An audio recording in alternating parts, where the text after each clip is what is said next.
Something just happened in Formula One that's going to completely change how you understand what's been happening to Lewis Hamilton this season. And I'm not talking about another penalty. I'm talking about something that might explain every single one. When you watch a Formula One race, you see a driver make a move, the stewards make a decision, and that's the end of it. But behind the scenes right now, something far more complicated is unfolding. There's a measurement system, there's a small detail about physical infrastructure that was altered without proper recalibration, and there's a championship that could be fundamentally affected if what we're about to discuss turns out to be what everyone's starting to suspect. Lewis Hamilton walked into his home race at Silverstone a few weeks ago, expecting exactly what any seven-time world champion would expect: the chance to race.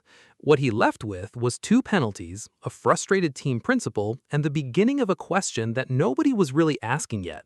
Why was everything happening to him? By the way, if you want to stay on top of every twist in this Formula One championship, hit that subscribe button right now. This story is still developing, and we're going to break down everything that's happening as it happens. Let me take you back to Silverstone, because the first penalty is where this whole thing starts to make sense. The stewards said Hamilton had a false start. That's one of the most straightforward penalties in racing. The lights go out, the car shouldn't move before they do. Except there's a problem with that story.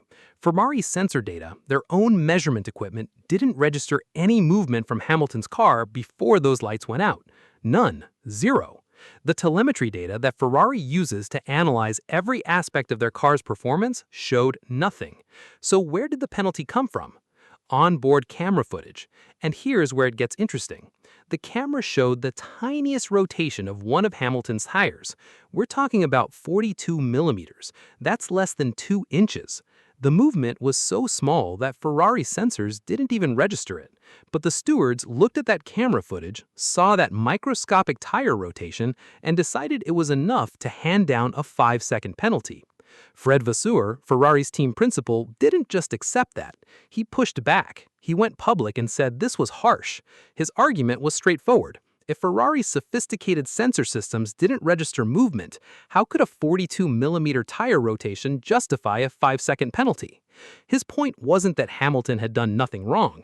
His point was something different. His point was about proportionality and whether we should be penalizing movements so small that the most sensitive equipment on the car can't even detect them. But here's the thing about that same race. Hamilton got hit with a second penalty before he even left Silverstone. This one was about a yellow flag. Nico Hülkenberg had stopped his car at turn 9, so the stewards threw up a yellow flag, which means drivers need to slow down. Hamilton didn't slow down enough. At least that's what the stewards said. Here's the catch. Hamilton said he never saw the yellow flag warning on his steering wheel display until the last second. By that point, he was already past where he should have slowed down. The stewards said it didn't matter. They said he didn't slow down enough once he did see the warning. So, another penalty. In one race. At his home Grand Prix. Hamilton left Silverstone with two penalties that both hung on extremely small margins and timing details that seemed questionable at best. Vasseur made a statement after that race that stuck with people. He said it was like being hit by small stones, one after another. Each stone individually might not seem like much, but enough of them and they start to wear you down. They start to affect your confidence. They start to affect your strategy. Eventually, they start to affect your championship. Then we got to Hungary. Hungary is one of the most technical races on the calendar. Pit lane is tight, margins are measured in millimeters, and pit lane speed is something stewards pay very close attention to. Hamilton was judged to have exceeded the pit lane speed limit. The limit was 80 kilometers per hour. The FIA's measurement showed him at 80.5 kilometers per hour. Ferrari's telemetry showed 80.6 kilometers per hour. Hamilton was penalized for exceeding the speed limit by half a kilometer per hour according to one measurement system. Let me put that in perspective for you. That's roughly the difference between driving 50 miles per hour and 50.3 miles per hour. That's the difference you'd get if you slightly eased off the throttle for half a second. And that's a penalty. At this point, the frustration was obvious. During the race weekend, Hamilton told his engineer that penalties were being handed out like crazy. After the race, he made another comment. He said that whenever he gave the stewards an opportunity, they seemed to give him a penalty. Those statements were interpreted at the time as just driver frustration. Every driver complains about stewards sometimes, it's part of the sport. But then something happened that changed the entire context of this conversation. Monaco had already happened earlier in the season, and according to technical information that emerged later, during the Monaco Grand Prix, the pit entry barriers had been physically modified, and I mean physically moved. They'd been shortened, which changed the measurement line by approximately 77 centimeters. That's about 2.5 feet. That's not a rounding error. That's not a small adjustment. That's a structural change to the infrastructure that determines where your speed is being measured. Here's why that matters. The location of your measurement line determines where your speed calculation happens. If the physical barrier moves but the timing system doesn't know about it, you have a problem. The car might be trapped in the exact same position it always was, but the measurement point is different, which means your speed calculation is different. It's measured from a different physical location, and the timing system hasn't been recalibrated to account for that physical change. You've just introduced a source of error into every single measurement taken at that location. Now, Monaco happened before Hungary, but here's what people started asking. If the pit entry infrastructure at Monaco wasn't properly recalibrated, were there other locations where the same kind of thing happened? Were there other measurement points that might have been affected? Suddenly, this wasn't just about Hamilton being unlucky. This was about the fundamental reliability of the systems being used to judge whether drivers were breaking the rules in the first place. Think about what Formula One penalties actually do. A 5-second penalty can move a driver 3 or 4 positions. Pit lane speed penalties can cost points. Yellow flag penalties impact race strategy. These aren't abstract decisions. They directly affect race results and they directly affect championship points. And if the equipment measuring whether a driver broke those rules is potentially compromised, then everything built on top of that measurement is potentially compromised too. Let me explain the bigger picture here, because this is where it gets complicated. Formula One operates on incredibly strict regulations. The sport has decided that precision matters. If the pit lane speed limit is 80 kilometers per hour, then technically any speed above 80 kilometers per hour is a violation. That's the rule. From that perspective, Ferrari and Hamilton need to operate within those exact limits, no matter what. They knew the rules, they need to follow them. That's one argument. The other argument is different. It says that the equipment enforcing those rules matters just as much as the rules themselves.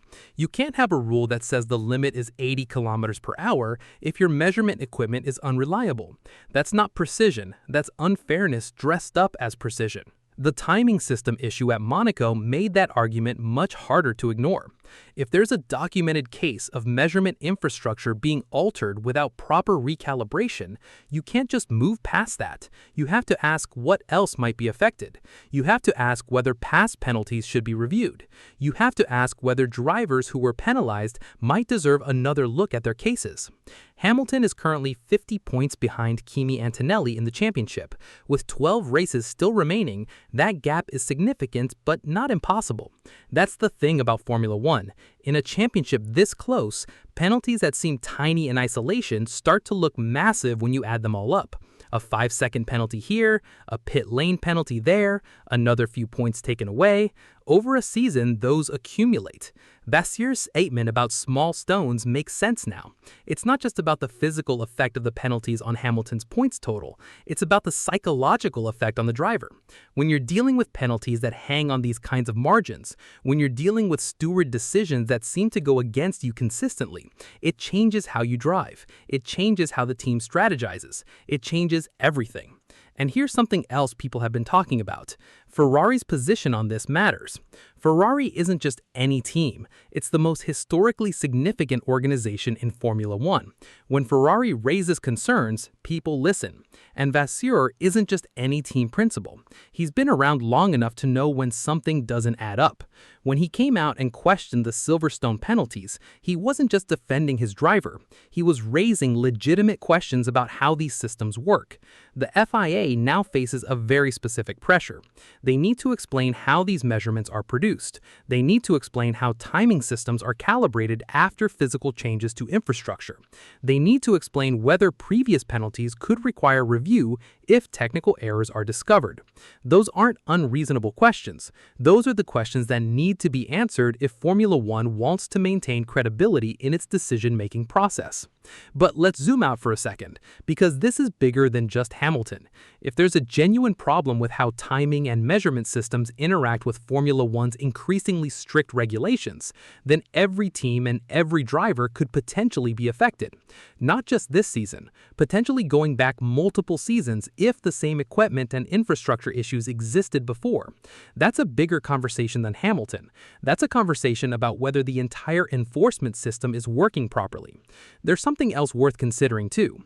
Formula One is increasingly moving towards regulations that require extreme precision.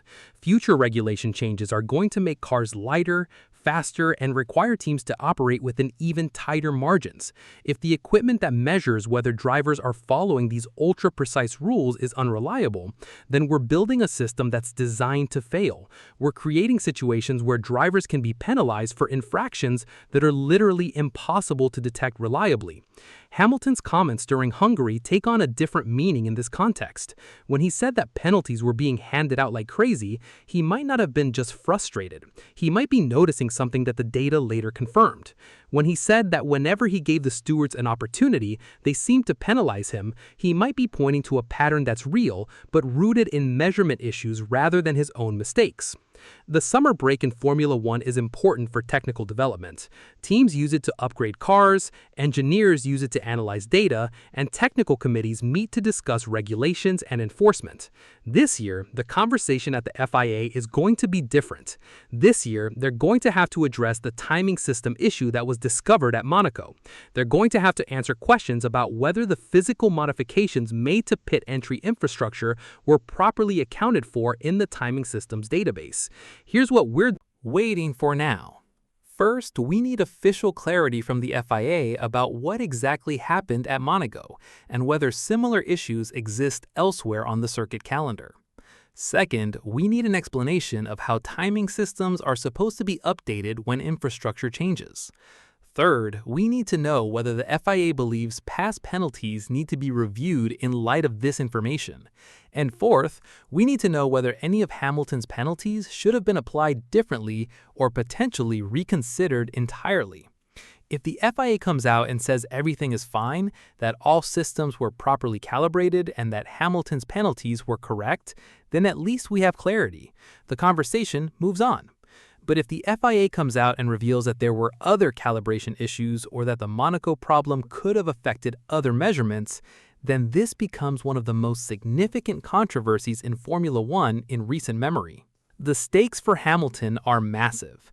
A handful of points gained back through penalty reviews could be the difference between winning and losing this championship. The stakes for Ferrari are also significant. If they can demonstrate that their driver was unfairly penalized due to measurement system issues, that's a major victory. But the stakes for Formula One itself are biggest of all. This is about whether the sport can be trusted to make fair decisions when championship points are on the line. We're watching a moment where a sports organization is being forced to defend the reliability of the systems it uses to enforce its own rules. That's not a small thing. That's a fundamental question about whether the sport is working the way it's supposed to work. Hamilton hasn't given up. He's still in the championship fight. He's still fast. Ferrari is still supporting him, and there are still 12 races to go. A lot can change in 12 races. A driver can get hot, make up ground, catch up in points, and completely transform a championship. But Hamilton will be doing all of this while also carrying the weight of these penalty questions. That's not fair. That's not how a world champion should have to race. The conversation around this has shifted fundamentally in the last few weeks. It's no longer about whether Hamilton made mistakes. It's about whether the systems that judged him made mistakes. It's about whether the precision that Formula One claims to value actually exists in the systems that enforce its rules. It's about whether a sport that prides itself on fairness is actually delivering fairness when the margins are this small. As we head into the back half of this season, that question is going to hang over everything. Every penalty given out in the coming races will be viewed through the lens of this controversy. Every steward decision will be scrutinized. The FIA's credibility is on the line, and they know it. The central question, the one that's going to define the rest of this season, isn't whether Lewis Hamilton is making mistakes. The central question is whether every system used to judge those mistakes has been working exactly as intended. Because if they haven't, if there are flaws in the measurement infrastructure or the timing systems, then the entire premise of this season's championship battle changes. And that's a conversation Formula One is going to have sooner rather than later. The situation escalated further at the Hungarian Grand Prix. Another penalty, another microscopic margin. This time, Hamilton was judged to have exceeded the pit lane speed limit. The official limit was 80 kilometers per hour. According to FIA data, Hamilton was traveling at approximately 80.5 kilometers per hour. Let me put that number into perspective for you. That's half a kilometer over the limit. For comparison, most car speedometers aren't even accurate to that degree. The margin of error in consumer vehicles is often larger than Hamilton's alleged infraction. But Formula One is different. Formula One operates on precision that borders on the absurd. And when the rules specify a number, the expectation is that drivers stay within that number, no matter how small the difference might seem. Ferrari's telemetry reportedly showed Hamilton at approximately 80.6 kilometers per hour, essentially the same measurement. So both systems agreed that Hamilton was slightly over the limit. But here's the question that has started bothering people. If the measurement systems themselves contain margins of error, how can penalties be fairly enforced at such tiny differentials?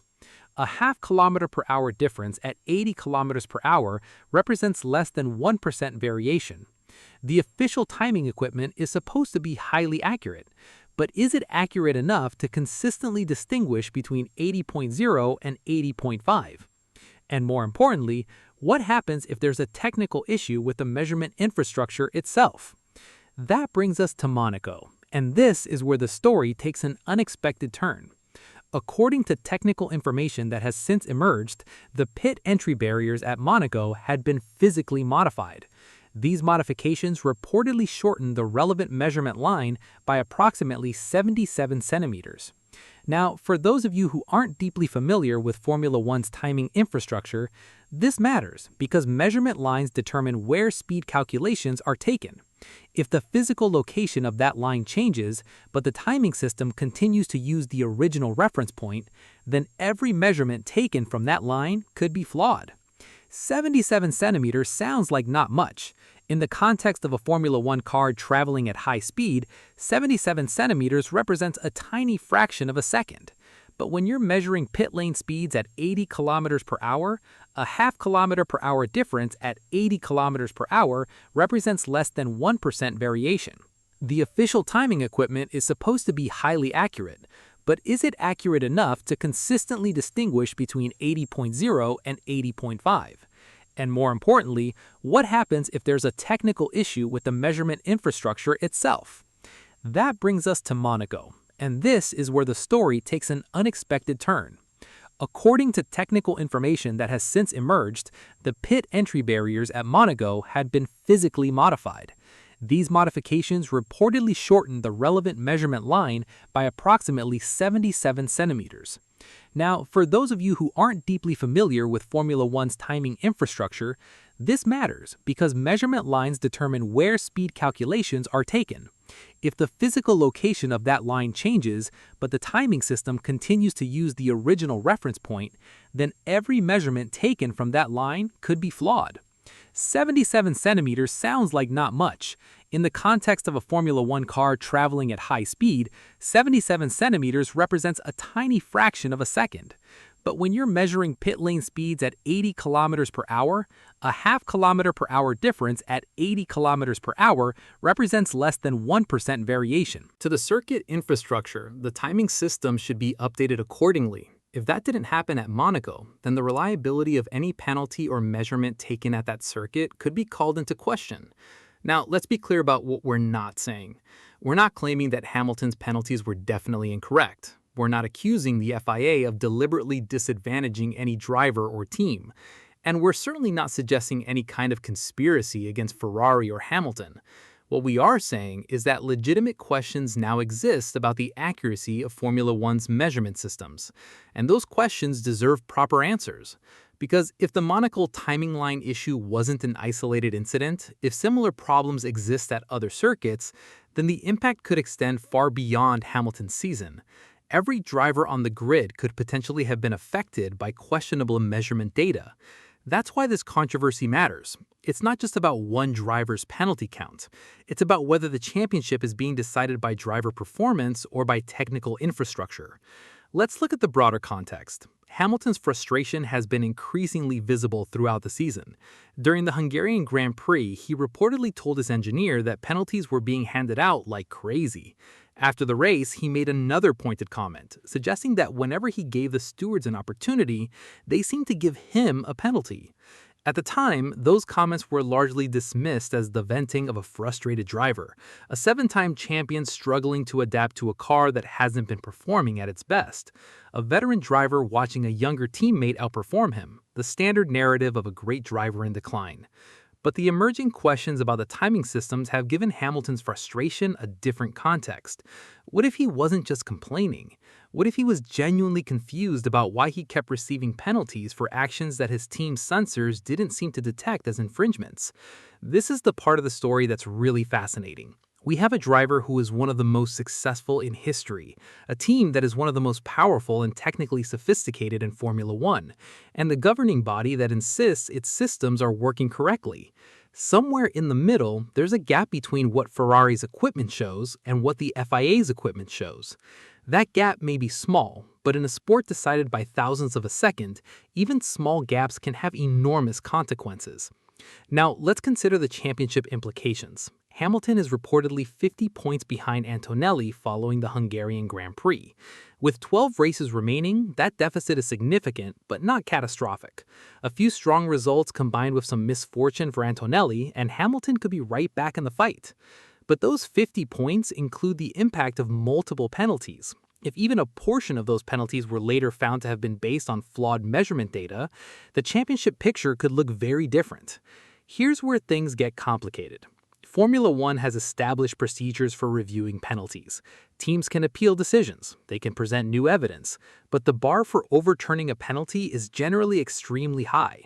The stewards' decisions are generally considered final unless clear and obvious errors are identified. What happens if the error isn't with the steward's interpretation of the rules, but with the data they use to make their decisions? What happens if the measurement systems themselves are proven to have been producing unreliable data? That's a scenario that the rulebook may not fully address, and it's precisely the scenario that could open a massive can of worms for Formula One. The FIA now faces growing pressure to explain exactly how these measurements are produced. How are timing systems calibrated? What procedures are followed when physical infrastructure is modified? And how are drivers and teams supposed to have confidence in penalties when the technology behind those penalties isn't fully transparent? These are legitimate questions. They deserve clear answers.